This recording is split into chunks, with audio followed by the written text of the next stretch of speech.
I'd like to share with you one of God's stories of hope. In 1999, we prayerfully accepted a 4-year-old Lifeline Mission sponsor child to support with Christian school, food, medical help, and prayers.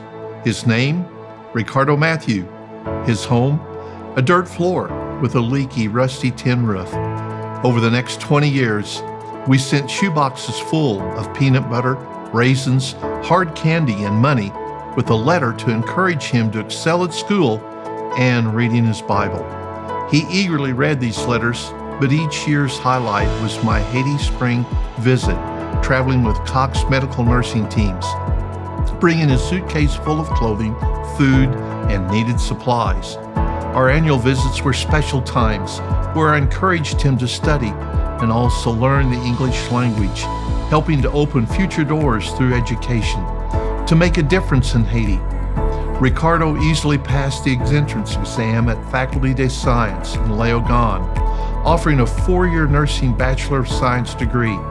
His top exam score even impressed the university dean, Dean Alcindor. Haiti desperately needs quality medical personnel. The average lifespan is below 40 years, mainly due to infant deaths.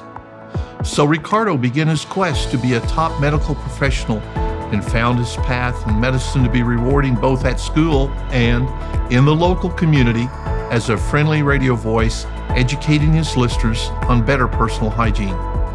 This is Ricardo Matthew's character. He is kind, caring, unselfish, intelligent, and a spirit-filled young man seeking God's will. His senior year working at the local hospital where he met an older walk-in patient from the mountain area where the poorest of the poor live. This old man had finally saved up enough money to have his catheter removed from 3 months prior. This was the first time Ricardo had cried since he came to FSIL. That same night he had a dream that God wanted him to minister to the poorest of the poor Haitians back in the mountains. Then COVID arrived in 2020 and delayed the nursing students' class graduation, but they still continued to help in the local communities. After graduation, Ricardo asked for help with his dream, and I said, we will pray and let God lead us in His will for this new medical ministry. He then applied for and received the official government recognition, and we began small at first, a used motorcycle, a backpack full of medical supplies, and God's Word.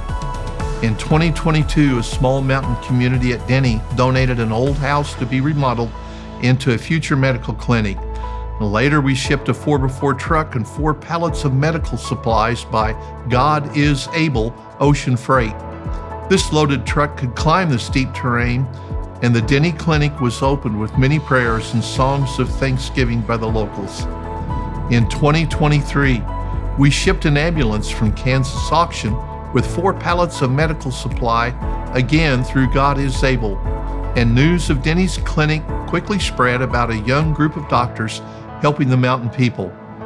By 2023, news had reached owners of a former medical clinic in Vieux-de-Calais, built by the Swedish Red Cross after the 2010 earthquake and then abandoned 2 years later.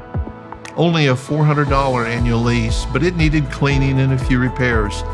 Then we opened this spacious mountain medical clinic, and again, God provided for His people. And today, there are 2 medical clinics in the Haiti mountains serving thousands of souls.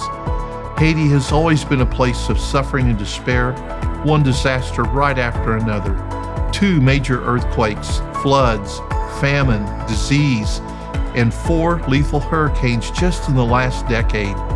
Even worse with the 2021 presidential assassination, increasing violence with over 100 street gangs that control the capital Port-au-Prince and seizing Haiti's main fuel terminal.